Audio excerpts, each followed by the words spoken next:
This podcast is intended for adults 18 years and older. It contains explicit language and sexual situations. All thoughts and opinions expressed are of our own and not of those of any specific group, employer, or individual, and is not intended to take as professional advice. Welcome to the Foreplay Podcast. Join the journey, experiences, and sexual adventures of two high school sweethearts navigating through the swinging lifestyle as millennials. Come along for the ride. Dare to play? Hello, everyone, and welcome back to the Foreplay Podcast. This is Bella. This is Jase. Today's episode is our full and honest review on Temptation Cruise February 2025. We just got back not too long ago, and we're going to go in details of all the good and the bad and our experience about our time on Temptation Cruise this year so far.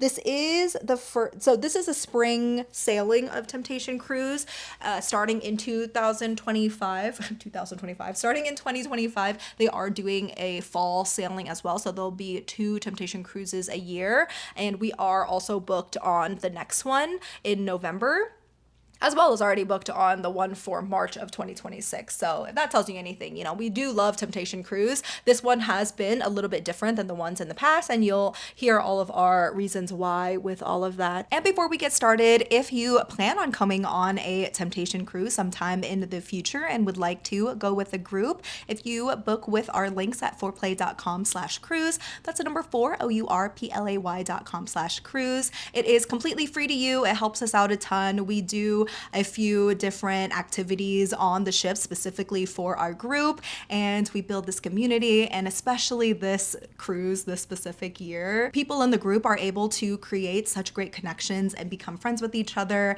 And if you're wanting to have some kind of community on the ship or before getting on the ship, we do a dinner on the cruise. We also do a private meetup, and then we have a private VIP Discord that the people who are in our group go chat with everybody in. And we do handmade gifts like name necklaces and another little swag thing. So if that's something that you're interested in and you're coming on a future cruise, go to foreplay.com/cruise and you can come with our group. And if anyone was in our group this year, thank you guys so much. It was so amazing, and literally the biggest highlight every single year is all the people that we get to meet through our group, and just all the wonderful people that we just get to meet in general as well on the ship is just always amazing. And so yeah, it really was one of my favorite years that we have ever done this. But anyway, the first thing that we're going to talk about is the demographic. Demographic of this cruise is the youngest I have ever seen. While yes, it is spread, I would say that you still have that 25 to 65 is the big demographic, but I feel like the biggest number of people are maybe that 35 to 45, which is younger. Normally, if you hear us talking this about these cruises, it's 45 to 55. So this is definitely a younger feel, but it does skew on both sides. And so you're going to have people of all different ages. I also feel like it is one of the most attractive crowds that I have ever seen in a lifestyle event. One thing to note about Temptation is, no, it is not a lifestyle cruise per se. It is an adult spring break. That is how it's marketed. It is not couples only. You can be single as well. And so there is a lot of things to take into consideration with that. But people often worry, like, are all the single people, are they creepy? Are they making people uncomfortable? I would say, as a general rule, the people that are single on this cruise, it is more men than women, but we definitely met both. But the men are respectful people. I will say some of them are a little bit uncomfortable, or maybe they'll kind of dance and they're just a little bit awkward, but no one is disrespectful or, anyone that we met personally. For the most part, I would say it is largely majority couples. To us, it feels like a large majority lifestyle. And so yes, while it's lifestyle friendly and not a lifestyle cruise, it is a very lifestyle environment in our opinion. It's definitely more of that flirty lifestyle vibe versus going in expecting it to be all swingers, if that makes sense. I think if you're going into a Temptation Cruise expecting it to be like a Bliss Cruise, it's definitely not going to be the best for you. Definitely think of them as like 2 different types of vacations, 2 different types of demographics. But not to say that you're not going to make those lifestyle connections, because I feel like we always do. It's just a different environment. And I think it's a fun, different environment. It's more of that party type feel. And so a lot of the people I feel like are the young at heart people, even if you're not as young on this cruise. And so it's just a really fun environment with a really a lot of awesome opportunities to make a lot of really cool friends. Yeah, lots of lifestyle connections are made. I mean, we play every time we go on a lifestyle. Usually a few times. Yeah, every time we go on a temptation cruise, we do play. They do have playrooms. We'll get into that later, but it's just know it is not a swingers cruise. It is a lifestyle-friendly adult spring break party cruise. Next is length, and Temptation Cruise is 5 nights long. And typically we would say that is enough for Temptation Cruise because of like how much partying and how, I don't know, sometimes with Temptation Cruise, it just, you get tired faster because you're just going, and I don't even know where the day goes. like we're not even at the pool party the entire day, but then it just feels like we've run out of time. So in a good way. Yeah, in a good way. I'm doing so much fun stuff, but I also agree I don't know where. So we said this year, we actually feel like if it was 6 days, it 6 might have nights. been, 6 nights, it might have been even more fun. But normally after 5, I'm tapped out. But regardless, it was 5 nights, and it's a really good 5 nights. So the ship was the Norwegian Pearl, and that's around 2,400 people. I like that size for a cruise like this. It's not too big. You're able to kind of find people pretty easily because people kind of tend to go to the same areas over and over. So a good size ship, and overall, like I said, I really enjoyed that size aspect a lot. Next, we'll go into how the ship is organized, and we'll start off with the playroom because that is what most people are interested in. So there is one big playroom on Temptation Cruise. And again, like I said earlier, this isn't a swingers cruise. It's not a lifestyle cruise, so it's not everything is centered around play, right? It's not centered around the playrooms or multiple playrooms. So this one just has one. It was, I think, the best playroom. Well, I think one of the best playrooms Temptation has had so far. The first year that we went, they had, and this is my biggest gripe with the playrooms on Temptation the last few years. So the first year that we went, it was their second sailing, and they had like actual beds where there was curtains that you could close if you wanted to. They were sheer, but at least it had some kind of division.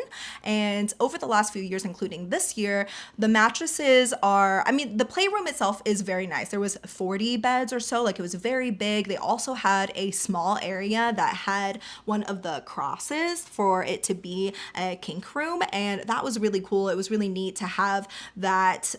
They had some toys there as well. There was also a bunch of towels. They had protection. They had all of those kinds of things that you would need to be safe in the playroom. There was also security there, and people were changing the sheets often. Every time somebody was done, they would do that. So everything was very clean, smelled good. The lighting was nice. It wasn't too dark. It wasn't too loud in there.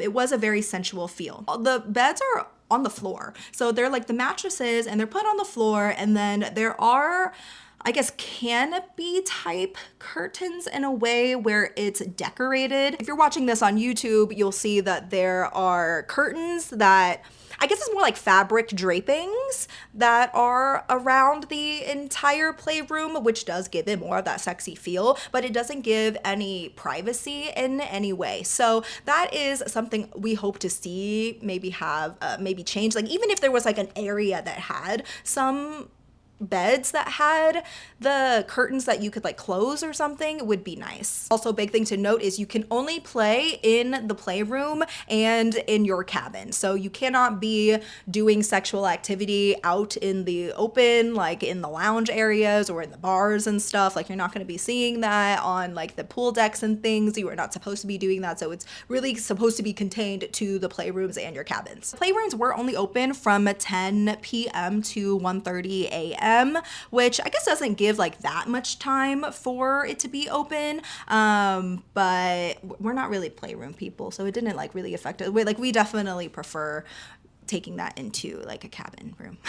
But I would say overall, I also really enjoyed the playrooms. I did hear some people say that this was their least favorite playroom, but I don't really know why, because we both thought this playroom was one of the prettiest ones, one of the biggest ones that they've done on Temptation Cruise. So now I'm going to kind of talk about where the party was on the ship. And so this is one of the biggest areas that people question or have questions about.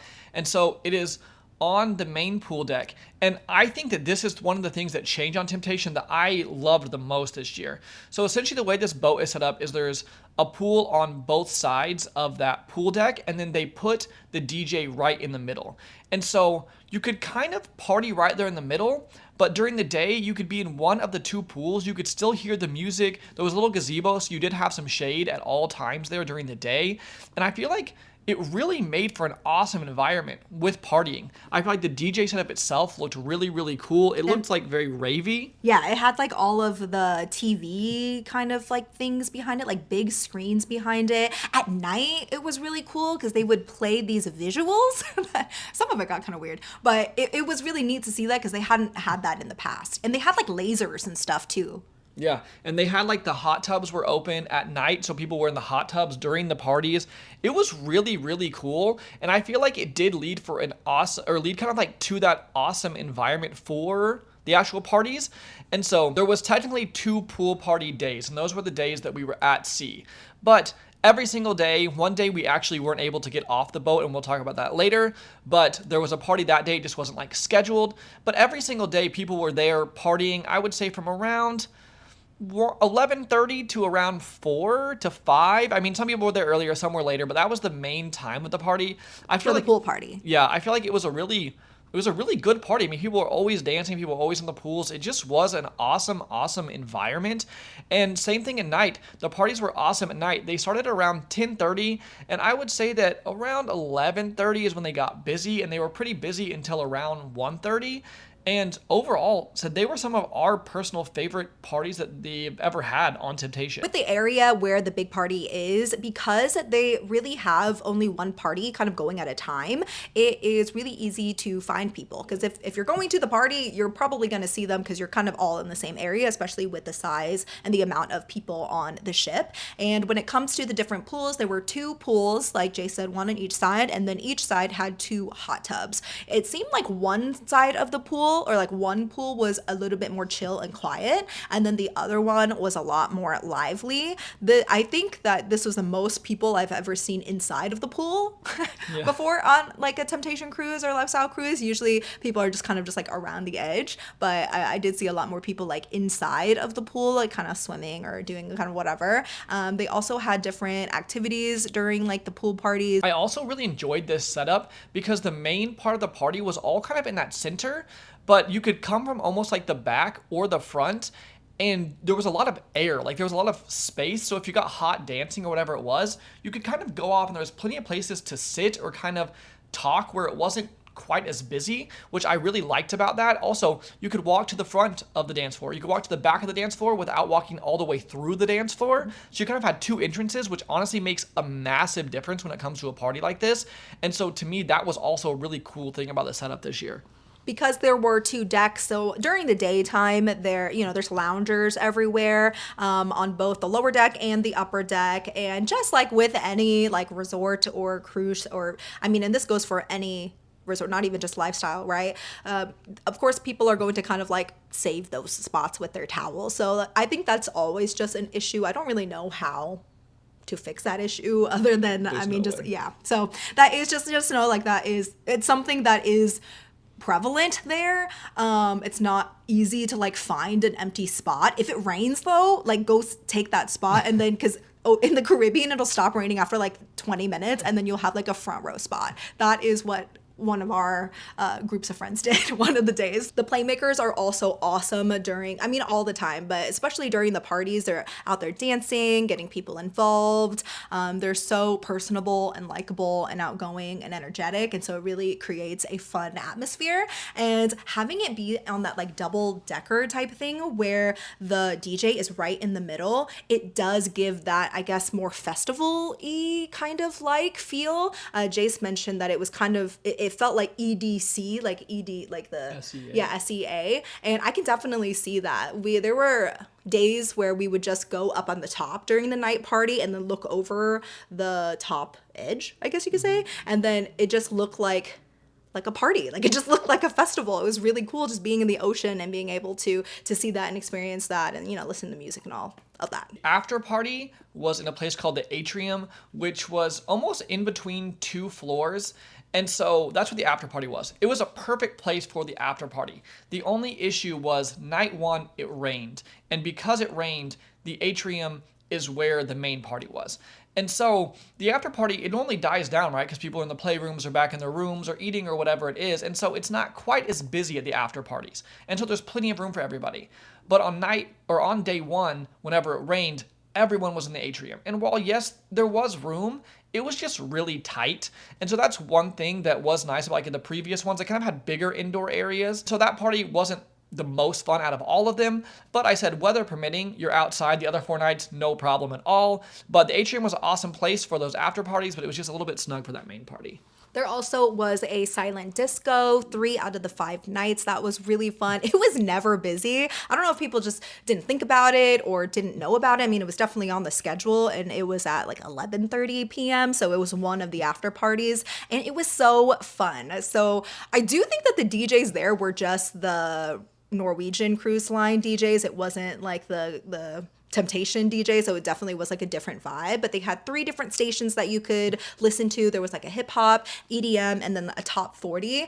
And we made like some amazing core memories during that. Like we listened to Chapel Roan, like Taylor Swift, like those kinds of things that you didn't really hear that much like on at the party, where the music was a lot more of that EDM type of music. There was one area that you could be completely nude. It was completely clothing optional. The whole cruise is a topless optional out on the decks, but there was one spot and it was on the sun decks. It was like the back of deck 14. And this was different than in the past where some ships have a solarium. And some people really liked that it wasn't in a solarium area because you actually got a lot of sun. And so that was nice there. It was cool that they had that option. It was pretty busy every time we went up there. There was like a big shower there and then like a tons of lounging areas and it was very quiet. Next thing we're gonna talk about is bars. I feel like that's also very important on a cruise like this. There was tons. Everywhere there was bars. You had bars in the atrium. You had some really fun bars that did like specialty type drinks. We even saw one day they were doing a class about teaching how to make certain drinks at one of the bars. You had bars next to the pool. You had, the Spinnaker Lounge, which is where that silent disco was. There was a bar up there. And so it really never felt like it was that difficult to get a drink to us. I said if one of the bars was busy, you could walk to another one that was not very far away, and usually that one wasn't busy. So plenty of bars. All the bartenders were super nice. So the casino had a bar, so always a place to get a drink if that's what you're looking for. We'll talk about a little bit more later, but everyone does have the drink package on here, which can sometimes lead to it taking a long time to get drinks. But on this cruise, I thought they did a pretty good job at getting drinks really quickly. I think the main thing is know that if there is a long line, you will wait in a long line, but you also have options to go somewhere else to not wait as long, if that makes sense. So yes, if you're trying to go to this one bar, you're going to feel like you have to wait forever, but there are a lot of other options. So if you're able to go and you're like, okay, well, I just need to go over here, then you won't have to wait very long. There are also other amenities on the ship that don't get used that much, but there is a spa. There is in the locker rooms in the gym, there was a complimentary steam sauna. I used that a couple times and there's never like anybody ever in those. Oh, there is a gym. It was a very nice gym. Also that one wasn't like very busy every time that we went. Like it's just a lot of the times the cruise amenities don't get used that much. They also had a big chess and big checkers. So it's like that life-size kind of version. They had some kind of golfing swing, not simulator, It was but a like swingers a cage. area, essentially. Yeah. Not the kind of swingers area I like to use. You used it once. I enjoyed that swingers Yeah. area too. There was a basketball court and there was also the casino. So lots of other things to do if you didn't want to just party and mingle with people. So next we are going to talk about theme nights. So there was 5 theme nights and 2 theme pool parties. The 2 theme pool parties one was a pirate theme, the other one was a bling bling theme. I would say that people don't dress up as much for the pool parties. Maybe you'll see like a pirate hat or like for the bling bling when we saw some big necklaces and stuff like that. So well, there's like lots of bling bikinis. Like I would say like maybe 20%. Yeah. 20% of people dress up for the daytime parties. yeah, but nighttime, Yeah. I feel like lifestyle cruises to me have gotten to the point where it's almost 90% participation at theme nights. Yeah. And it's super fun. So there was 5 different themes. The first night we had a superheroes night, which was superheroes, supervillains, which is always just a fun one to kind of interpret however you want to. There was a rock star night. There was a glow night. They did glow night on night 3, which was great this time. In the past, the last like 2 years, they've done glow night on the last night. Everyone was upset about that because Glow Night's only the best party. They always do a really good job of listening to the feedback that was given to them. They changed it, so Glow Night was on night 3, which is super fun. There was a Naughty Wars, which is almost like a Star Wars type theme on night 4. That was one of my favorite themes I think I've seen, and maybe it's just because it's original, it's new, it's something different, but there was a lot of people that had a really awesome costumes. I feel like our outfits that night were incredible. And we're not even huge Star Wars fans. I was like looking at some forums and some people talking about the different themes, and a lot of people actually did not like the Naughty Wars theme, but I liked it. I liked the space theme. I thought it was fun. I also personally, maybe we're in a little bit of a different situation because we go on so many of these ships. Yeah, that's true. A lot of the times they just do the same types of themes over and over and over again. So anytime there's something new that's a little bit more unique, I always personally enjoy it. So maybe we're skewed in our opinion there, but personally, I really, really enjoyed that theme. And then the last night's theme was a uniforms, which I also enjoyed because there was so many interpretations. We were Dallas Cowboy cheerleaders. I saw Hooters girls, I saw construction workers, police officers, sailors. There was so many different ways you could interpret a uniform. So I thought that was a pretty fun theme too. But I like themes that let you think outside of the box. And so overall, I really enjoyed the themes. Like Bella said, some people didn't like some as much, but that's not the biggest thing with the cruises. It's just that environment you're in. But I think Temptation's good about having it be a mix, where it is some that are more of like the more typical ones that aren't difficult to think about. Because I do understand there's people who want to go on these things and they're like, I don't really want to think about a theme. Like, I don't really want to go out and have to purchase a superhero outfit because it feels like Halloween. Like, I totally understand that. And so I do think it's nice that they do have like I would say glow uniforms and Rockstar are pretty basic. So I think that it's nice that they had those as well as the more unique ones, I guess you could say.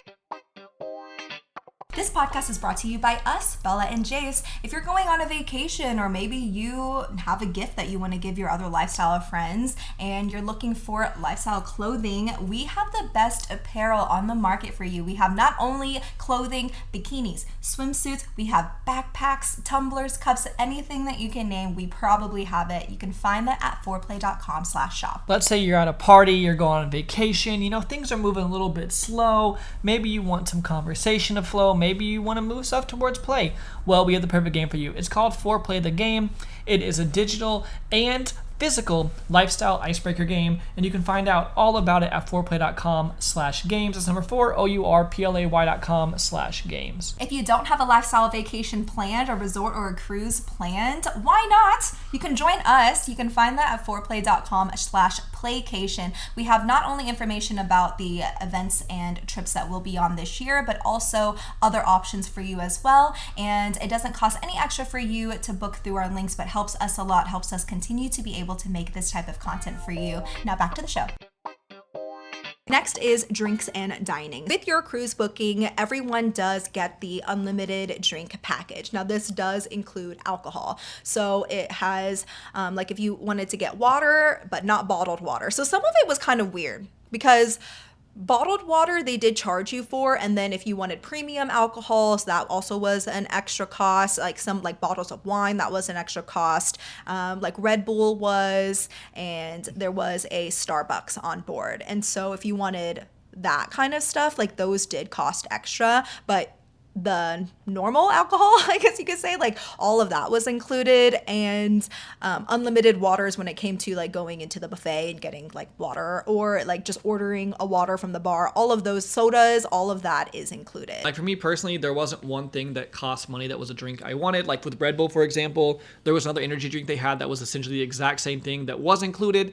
So to me, it really wasn't a big deal, but I said if you're a person who really needs bottled water or things like that want top shelf alcohol or premium alcohol, just know, yeah, there is an additional But also, cost. I've never seen a premium alcohol included in any drink package. That goes, even if you pay for a drink package, it doesn't include premium alcohols. That's just always going to be an additional cost regardless of that. And that goes for like most resorts and pretty much all cruises. We're big like seltzer people, so they had like White Claws and Trulies and some other brand, and they had a ton of those, and that's what so everything like worked out for us personally, but we're not like huge drinkers.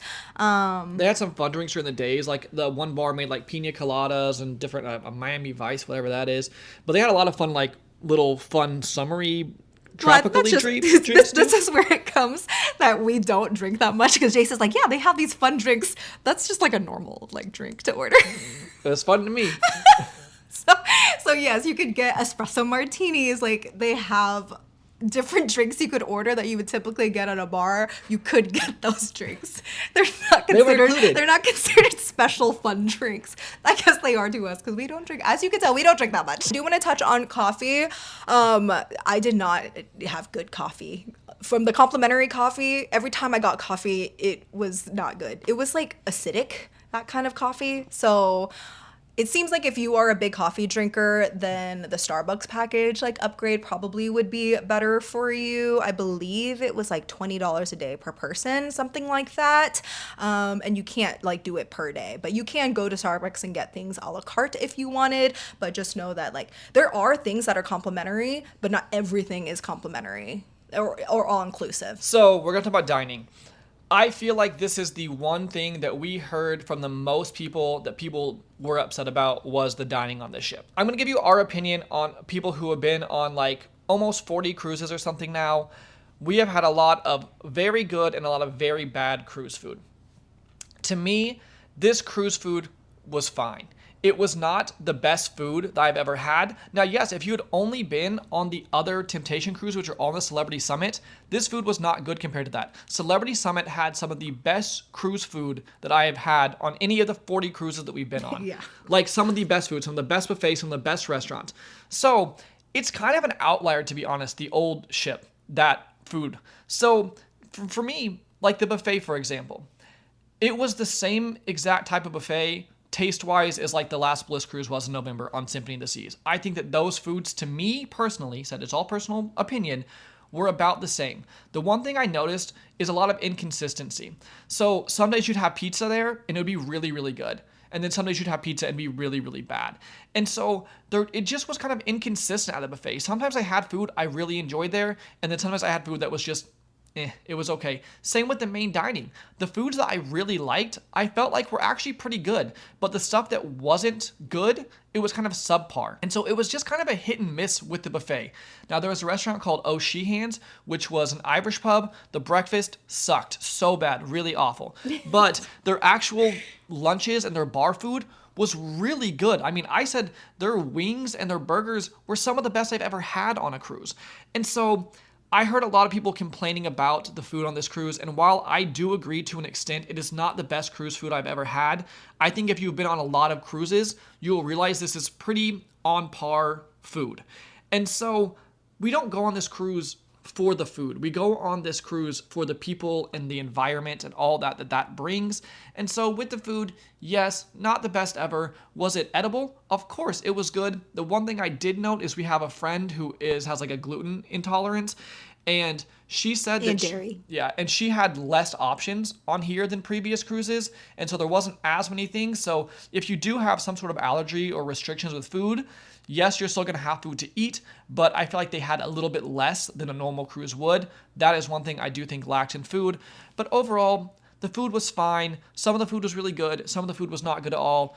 Pretty on par for a cruise ship. I just think we can't compare it to Celebrity Summit because that is some of the best cruise food you were going to have, in my opinion. One of the things I did really love, though, was the hours of the food. The food was open late. The buffet, I think, was like 3 or 3:30 that it was open till. The O'Sheehan's restaurant had food out. It said 24 hours. One section said 4:30, so I don't know if it stopped at 4:30 or it stopped at it never stopped. I really am not 100% sure.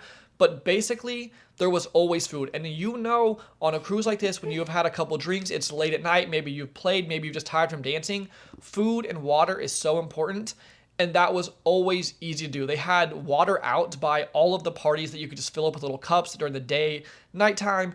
And so that is one thing I did love about the food here, was basically you could always get food, which is not the case on most cruises. And so that honestly makes the food a lot better for me. There was also specialty dining that you could pay an additional cost for. We personally didn't go eat there. We did hear that it was somewhat better. We did also have a friend who went to the specialty dining and paid for a steak and said it was the worst steak he's ever had. So again, it just kind of depends, right? It's definitely, it's mediocre, I would say. It's definitely edible, but it's not great. It was inconsistent, but I did find things that I enjoyed, especially like what Jay said, O'Sheehan's. I loved all of the food except for the breakfast. There was a lot of desserts that were really good.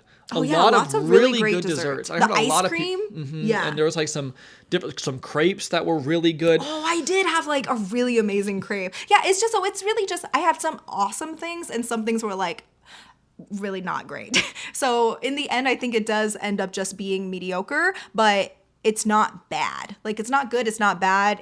I was able to eat and I was able to get energy and I was able to like have an enjoyable time overall. But don't go for the food. And you got to remember that you're not going on any kind of lifestyle cruise like this to go for like an eating vacation, if that makes sense. So I think if that's like, It depends what kind of eating you're talking about. True. If it's sausages Eating or that is tacos, like always good. okay. There was also a like pool deck area that had different more easy fingery foods, like burgers, things like that. I will say the French fries were always good. I eat French fries like every day. Accommodations. Overall, I feel like the accommodations were fine. I would say that they are not the nicest cruise ship I've ever been on. I've been on a lot of really worse cruise ships. And so I would say they're pretty middle of the road. The stuff wasn't the most modern looking, but it didn't look extremely dated to me. It felt kind of just in that middle section. The rooms, they are not the hugest rooms, but the bathroom was really big. There was a really nice shower in the bathroom. And so it really was like accommodations that just felt okay to me. It was like the food. There were some things of the accommodations I thought were really nice that I really loved. Something in the accommodations that I feel like fell kind of short. And so overall, I said I don't really have any complaints about the accommodations personally. I feel like I was comfortable. I had a fun time. I liked my room. It was a standard room. And so I know every other room besides ours was either the same or even nicer. And I was totally comfortable in the room that we were in. I think what makes this one a little bit harder to navigate, like when it comes to Temptation Cruise, is it was on the same ship for like 4 years in a row. And so people came to expect and the same exact thing, but not realizing that. So the very first Temptation Cruise was different than the second one, and they learned a lot of things and they changed a lot of things, even it being on the same ship, right? Because even our first Temptation Cruise was different than our last Temptation Cruise on the same ship. So things do change. And I think that whenever you're trying to compare it to the same thing over and over, it doesn't make for I guess, a fair comparison in a sense, like if that makes any sense at all. And trying to take it as a different experience, knowing that there are good and bad things that can come from both. So there are some veterans who go on the cruises all the time, right? I've been on many of the Celebrity Summit Temptation Cruises, and then people were talking about how they were getting tired of being on the same exact ship over and over and over. And I can see how that would get kind of boring. It would get kind of monotonous in a way. Like, it's kind of fun to have it like for 2 years in a row and then like change it up. And so then I think they're expecting something like the exact same, whereas I guess so you can put it in terms with like Bliss Cruise, they will change the ships like almost every single sailing. They will change the ships. They've only done the same ship like maybe a couple times. And I think because we've gone on so many of these types of cruises, we go into it knowing that each one is a little bit different. And I think with Temptation, it's just a harder thing to kind of wrap your head around because the guests have gotten used to something. So they kind of saw it more as a resort because they're expecting the same kind of thing. And so then it's almost like you're going to a completely different resort, but owned by the same people. Does that make sense? So I really enjoyed our experience on this cruise. I didn't love the ship as much when it comes to the accommodations and the amenities as what it has been in the past, but I met more amazing people this time. I think the group was better. I think that their activities were better, and we'll talk about that later. So I really, really enjoyed our experience on this cruise, and I will continue to go on Temptation Cruises and although it is different because it is Norwegian, I think it's going to, this was their first year with Norwegian. I hope that they're going to kind of get things more in line to better it in the future. So we are going to get into activities now. I really enjoyed the activities this year. One of the biggest differences I noticed is that there was a lot of vanilla activities as well as a ton of lifestyle activities, which I love a balance because while yes, it is like that lifestyle environment, that party environment, it's nice to also do those vanilla things. And so I really liked that they had both this year. So we're gonna start at the pool type activities. I'm gonna read some of these because I don't want to forget because there was so many different cool ones. And these aren't all of them. It's just like some that we wrote down that we remembered. So we had like a sexy stretching, there was a belly dance classing, there was jello wrestling, beer drinking contests, sensual fitness classes, cornhole tournaments, and just other fun pool games. You had the actual playmakers there kind of getting people involved, dancing. There was so many cool pool activities going on, and that was happening during the pool party days as well as just the normal days. I'll talk briefly about some like the vanilla type activities they had. We went to an origami class, and while yes, if you watch our vlogs, that turned out pretty bad, but it was still a fun time. They had this like diamond painting class where you basically put these little crystals on stuff. They had different just little games that you could play. And some they made sexy. There was like a categories game that was the sexiest categories, and it was led by one of the Norwegian people, but it was super fun. And so they did have just a lot of different little activities that you could do, different quizzes, different trivias that you could also do that were really fun. When it comes to the vanilla activities, I think because we're going, well, me personally, because I'm going on this knowing that it's a spicy cruise, I was expecting even the vanilla activities to be like a little bit spicy, right? So whenever we did the origami, I thought they were going to teach us how to like make a dick or something like that. And it was like a tulip. Or whenever we did the diamond painting, it was a flower of something like that. And so I think that that's probably like an on me thing, expecting it to be like everything to be spicy. But I do realize how it would be nice for like people who want to go on this and not have everything be sexual. And so that's just something to, I guess, take note of. Just don't expect every single thing to be spicy because it's not always like that, which is a good thing too. I also think there's so many activities going on that if you wanted to only do spicy activities, you have plenty of time. There's plenty of activities going on to keep you entertained that are spicy activities all day. But if you want to break from that, it's nice to have the vanilla activities. So I personally liked that it was kind of vanilla for that because maybe I wanted to break from that and I went back to the spicy, then back to vanilla. It was fun to me. So, and it was put on by the Norwegian staff. And so those are the normal cruise ship activities. And so like we can expect them to learn how to make something, I guess, specifically for our charter, right? But I think it would be nice though if like maybe they had the Temptation staff lead a couple of those. That I think that would be kind of cool to see. Like I would love to learn how to make a napkin folding vagina. That'd be cool. Maybe we should teach that. I'll learn. Yeah. I'll learn and then we'll do it at our meetup. Just kidding. Am I kidding? Let us know. Do you want that? They didn't have karaoke, so if that's something you were looking for, we didn't see that on this ship. It would be kind of cool to see though, so maybe in the future they can add that in. They had a lot of different seminars and workshops, and I'll list a couple here just so I can read them off. Some were hands-on, and those workshops, a lot of the playing turned into you and your partner also like playing in the playroom, so that was pretty fun. You did have to get to these very early though, and line up like up to like an hour in advance because there definitely was like at a capacity to a point. And so I know that's something that some people were disappointed in, but I mean, it makes sense. Like you can't let every single person go in there, especially when it's like a hands-on course, right? So some examples of the classes are lap dances for couples, full body orgasm for her, hypnotic guided sex, sex toys 101, full body fellatio, and pleasure for him. There were lots of different ones like that, and we didn't make it to any of these, but we heard that they were awesome. I definitely want to go to a lap dance one the next time. Like we really need to make sure that we try and we go to one of these, but it is hard whenever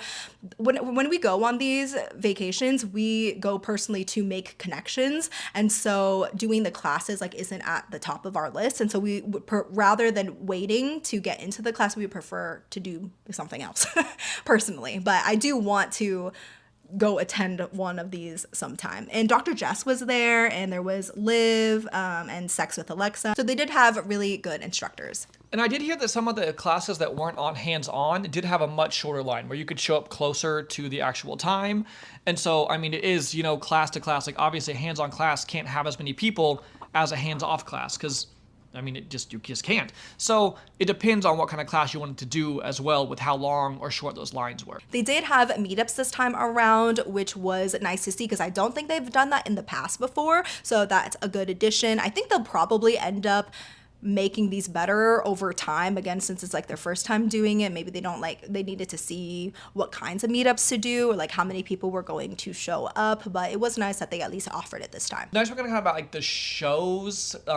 There's one show that's kind of a show / activity. That's Jen Porter. She's been on the Temptations of the past. She is a piano player that sings, and she'll take like popular songs, but she'll make them sexy. It's fun. It's just a place you can kind of sit, have a drink, listen to her play music. She talks to the crowd. She's funny. She's really nice. And so that's just a fun thing that's kind of in between a show and activity. As far as shows go, so there was one Norwegian show, which is just whatever the Norwegian was. We didn't go to that one. Those shows are normally just vanilla shows. There was a couple different comedians, and personally, we went to one of the comedians. We left early. It wasn't our thing. We heard other people say that they went to different comedians and they were laughing the entire time.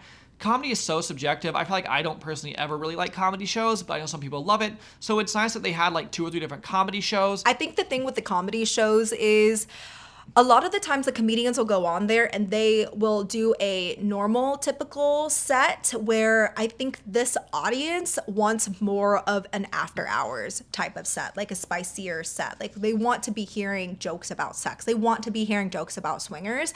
And whenever they do jokes about that and it's actually done well, it is really fun. But then they'll go into like a more typical like comedian show and they're not like talking about like the audience or anything like that. I think that's what makes it where there's that disconnect, and that's why we personally don't have the most fun at a comedy show on a lifestyle type vacation. The other shows they did, one was erotic, which they do every single Temptation. This year it was actually it was like the other erotics, but they kind of had some new acts. It was awesome. It's incredible. It is one of the best shows that they do.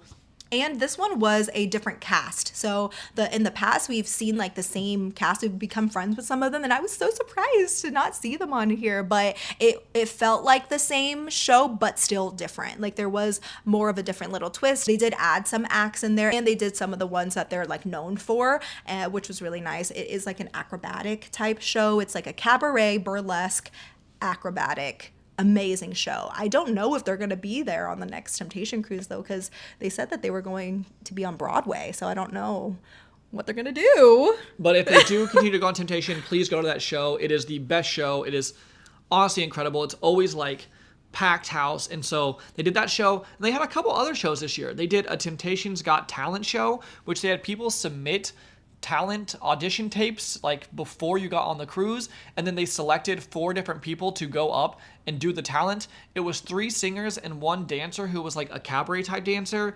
I will say that we, plus a lot of other people we talked to, kind of felt like we wish they would have done 4 different talents. While yes, all 3 singers had different genres of songs they sang, I feel like if they did like 4 different talents, it would have been even more fun. But it was really cool to see like your peers up there doing a show.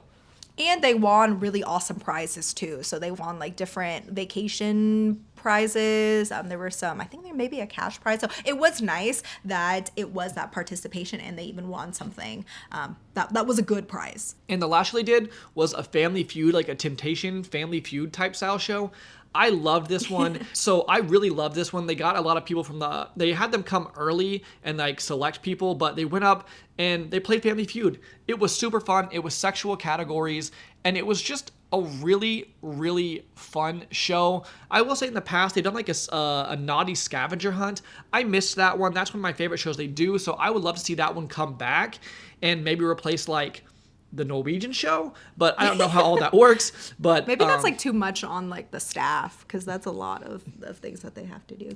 And again, same with like what we were talking about, the vanilla activities. Maybe it's nice to have a little bit of a little vanilla. Vanilla swirl. But I do think that the shows this year were really fun. I like that there was some new shows, and they're kind of creating new stuff. And I personally liked having people that were on the ship with us Be up on the stage, because it was like you'd see people like talking like, oh, I saw you on stage. Like our neighbor was one of the ones who won the whole entire contest. Yes! Like it was really fun, and so that was a cool addition this year that I personally really liked. This temptation has been cool because like we've been on a lot of vanilla cruises. This has been a little bit more of a mix of what you typically see on a typical vanilla cruise, but with the spicy twist. And then there's also some of the activities that are more normal too, which is nice because you don't usually see that on these types of vacations. So I like that they're going towards that and offering more options and different shows, and it's not always the same every single time. Nice to switch it up. And there's plenty of spice. Like if that's all you want, it can be completely spicy. But if you want vanilla, like I really also like that a lot. But it's like vanilla but spicy. Like those shows, we see those on like a Carnival ship. Like we see those on typical cruise ships where they do have the audience participation, but then this one is a spicy participation, which is fun. There were also a ton of live music bands if that's what you're into. This goes into I guess the bars and the lounges. There were a ton of different lounges that you could go to. If you wanted it to be more quiet, you could find a place that was more quiet. The Spinnaker Lounge, which opened at like 4 p.m. and people were never there. I mean, it was maybe like 15 people there at a time, and it was a huge venue. And so there was like the whiskey bar and there was like a martini bar. So there's definitely a lot of places that you could go to. And some of those lounges had that live music, which is nice. Which leads us into the music section, which was overall fun. It definitely was a party vibe, a lot of EDM. The DJs were good. I wouldn't say music also is subjective, and I do definitely see how this is aimed towards like a fun party crowd, and it's not like all just like sexy music all the, you know what I mean? So I do wish there was a little bit more of a variety.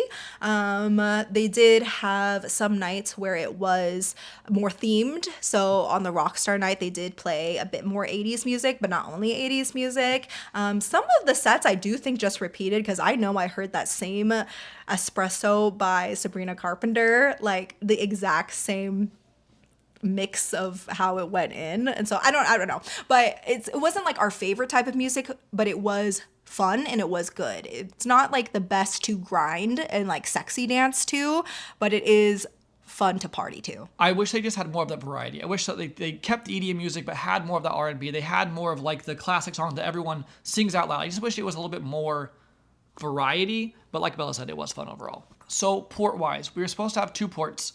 One was Ochos Rios, Jamaica, and that was a nice port. There were some places that you could walk to. There was a bunch of excursions. They always have the vanilla type excursions you can do, whether that's horseback riding or dolphins or whatever it is. They have all those vanilla type excursions that you can do. But this is the disappointing part. On day 2, we were supposed to stop at a Norwegian island. That's like a Norwegian, rented island, however that works. And we were going to be the only ones there. And so it was going to be like a spicy island. So you're going to be able to be, topless there, go to the beach. They had food included. They're going to do all of this, and it was going to be just for our cruise ship, which is so much fun. And so we were really looking forward to that, because that always ends up being such a fun time, like those private islands like that. Unfortunately, it is a Tinder, which is one of the little boats you take to get to the actual island. I've heard that they're building a port there, so at someday, hopefully that's not an issue anymore. But when it gets really windy or bad weather, it's just too unsafe to take the Tinders over. And so that little spicy takeover, unfortunately, was canceled. I said hopefully in the future cruises, they're able to do that. I know they plan on this November cruise, they're going to have that again. And so hopefully we're able to get to that island, because it would be really, really fun. So cool ports planned, but unfortunately the weather just made one not work out. That's something to keep in mind about cruising. It isn't always everything set in stone. I guess it's the same thing for resorts, right? You can never control the weather. So even if you go to a resort and it rains, like you can't help it. So it's the same thing with cruising. So just kind of keep that in mind, that the ports can change at any time, weather is permitting at any time, but they do try their best to make the experience the most fun possible. Yeah, so like when that happened, they did other stuff. It turned into a pool party, and so you still had a great time. We had our meetup that day, so that ended up being really fun. More people could come to that some couldn't have, but I said what Bella said. Keep it in mind. Sometimes the weather messes stuff up. Lastly are some miscellaneous things that we didn't know exactly like where to put them in, but Temptation is topless optional. The Temptation cruises are topless optional, meaning on the pool deck areas and like the outside deck areas, when we're at least a couple miles, it's like 2 or 3 miles away, they will make an announcement. You can be topless if you want to be.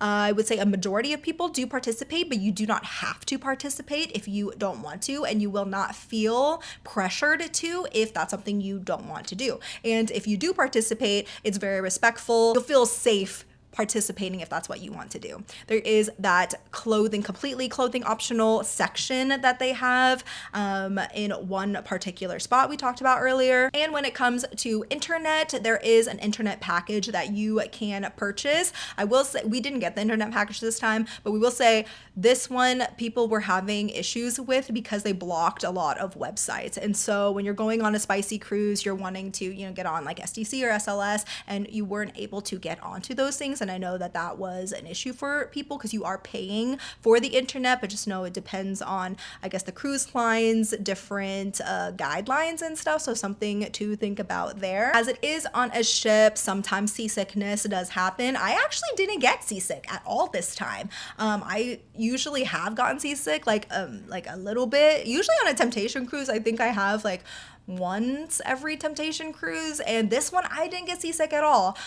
So again, that's going to vary from person to person. I didn't have one of those like little patches or anything either, but it just depends. It depends on the ship. It depends on the waters. It depends on the weather, all of that stuff. But I didn't get seasick this time, which was a really nice plus for me. So staff-wise, Temptation staff, amazing as always. Every single person that is working for Temptation is always wonderful. The Norwegian staff overall, I would say, is really wonderful too. I will say that some of the Norwegian staff was not quite as friendly as I am used to on cruises. Not saying that anyone was like rude or anything to me. It just feels like Norwegian maybe doesn't go as above and beyond as I'm used to on some cruises, but I said overall staff is still very nice and friendly and helpful. And then price rise, obviously it's going to vary. You're going to have your interior rooms all the way up to your really expensive suites. And so you can kind of do it at a bunch of different budgets. Temptation does seem to be a little bit more budget friendly compared to some of the other cruises, especially the fact that they include the drink package. One thing that we highly recommend with Temptation is the prices do change throughout the year. They're not always set. So booking earlier definitely could help you get a lower price. Sometimes they do sales, so those prices are always going to vary. But just keep in mind, usually booking earlier is better. Plus, you have more options for rooms. You're making sure that you get on, not on a wait list or anything like that. 4play.com/cruise. You guys want to come with us.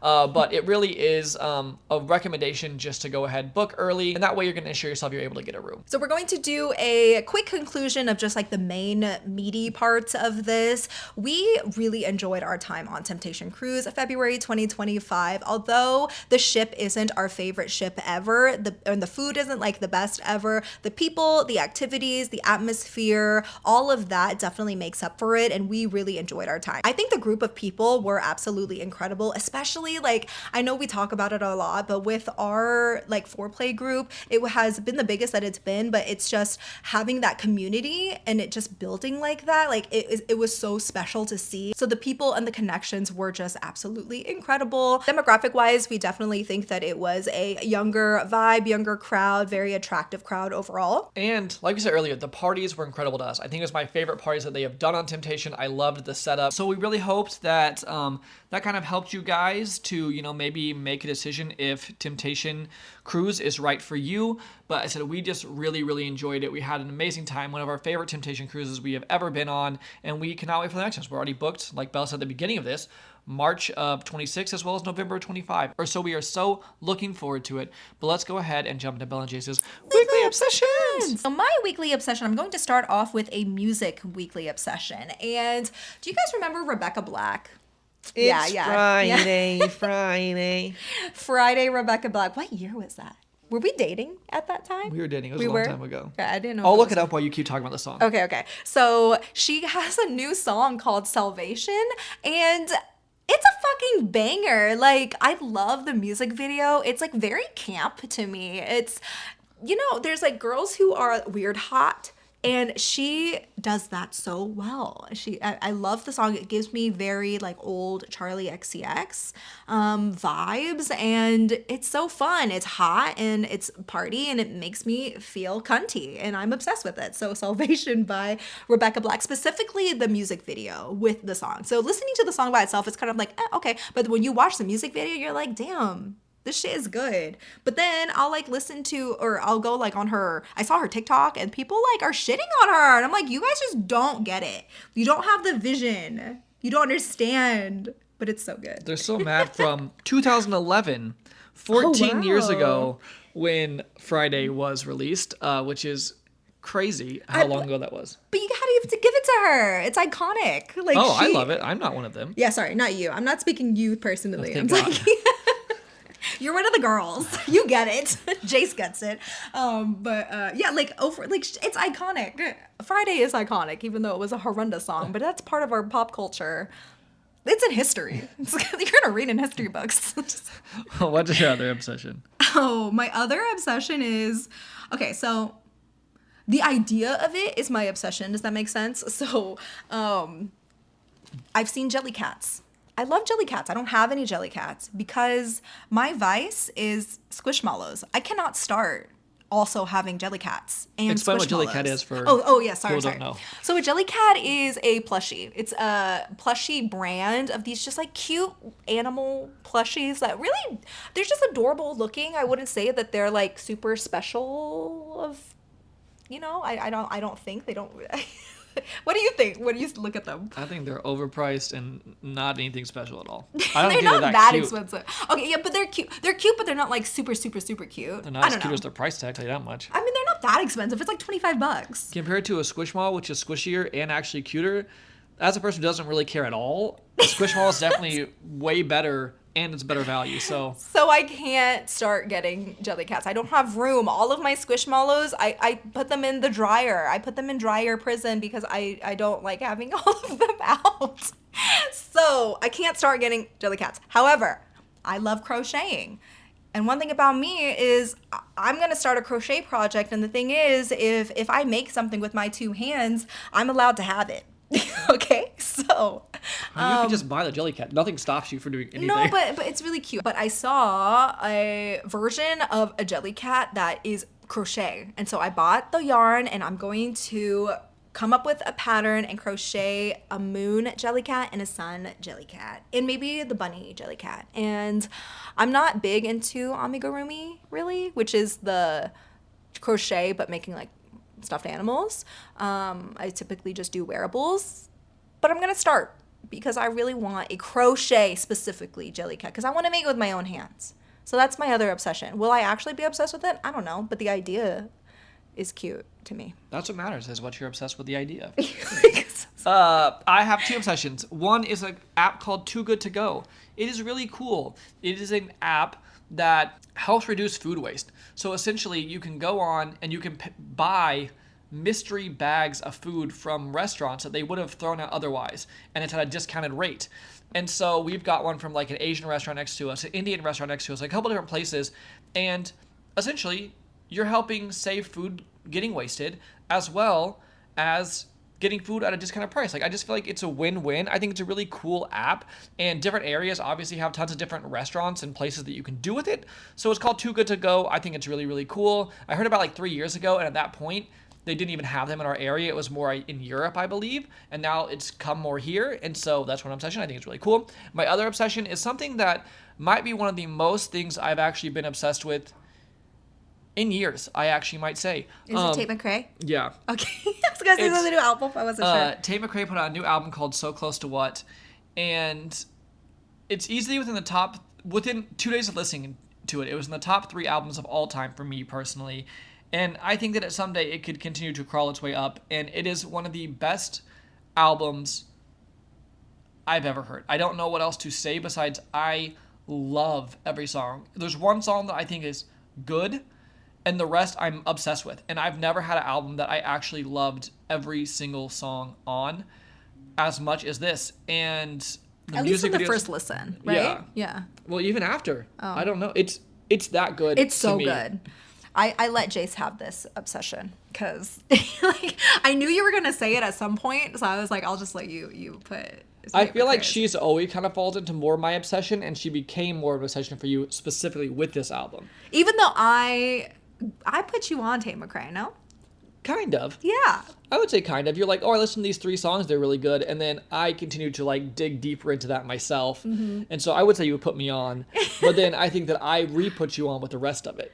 It's so good, you It's guys. so Like it's like good. one of the best albums ever. Definitely best pop albums ever. And on Temptation Cruise, it was, I'm not joking, the only thing that we listened to. I think we listened to Slut Pop one day. That's because we said we had to listen to something else just to be different. And then we went back to it. And friends would come over to our room and it would always be on and they would be so happy that it was on.